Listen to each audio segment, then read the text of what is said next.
liburuskako testua da nik egin dudana, eta hor kontatzen dut, Artzanaien ibilbidearen laburpen bat egiten. Ni orain dela 30 urte edo 30 bat urte txalaparta ikasteko halako moda bat egon zen, gogoratzen ez, ikastean nintzela. Eta nik ez nuen txalaparta ikasi, eta gainera neko arrotz zitzaidan txalaparta. Beste oso belarri txarra daukalako, eta ez nezalako musikaliz bokazioa. Bokazioa behar bada baina kapazidade gutxiko. Lotxa pixka bat ematen dit, txalapartari buruzko disko baten aurkezpenean gaitea. Baina nire aitzakia da txalaparta tresna musika bat baino askoz gehiago dela. Eta, batez ere euskal kulturaren munduaren berreskuratze baten simbolo handi bat dela.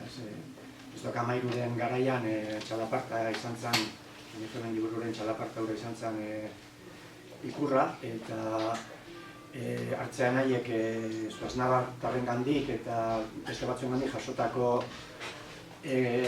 altxor hori galtzear zegoena, izkutatzear zegoena noraino iritsi dan berreskuratze horren ondotik ikusita, musika tresna bat baino askoz gehiago da, musika tresna edo izateari utzi gabe. Horrek ematen dio zilegitasuna nik eranetan parte hartzeari.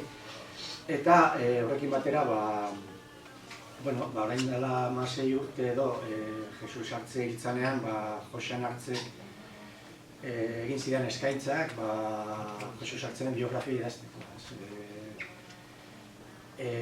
Liburu hori Jesus Mari Artze Takundaren esku isila, horrein dela 16 urte argitaratutakoa, nire izenarekin argitaratu zen, baina berez Josean Artzek zuzendu zuen bi zentzutan. Bere izan zen liburuaren zuzendaria eta zuzentzailea.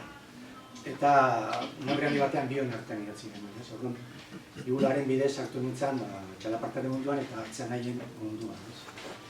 Orain hemen egin dudana, da nolabait hori laburpen bat, situatzeko ibilbide hori nolako izan zen. Disko bat behar bada, ez dakit, entretenimendurako edo atsegin errazerako disko bat, baina uste dut beharrezko lekukutasun bat dela eta baliagarri izango dela alderdi askotatik, ez? Batetik lekukutasun hori bilduta usteko eta, edozeinen eskura jartzeko txalapartaren variante horien amalgama bat nahi duen entzularen eskura. Ez bakarrik diskoan, ze diskotik aparte Angelek osatu du interneterako kataloga handiago bat, eta esan bezala, egin beharreko lan bat, eginda dago, eta gain ez du ezagun baliagarri izatea.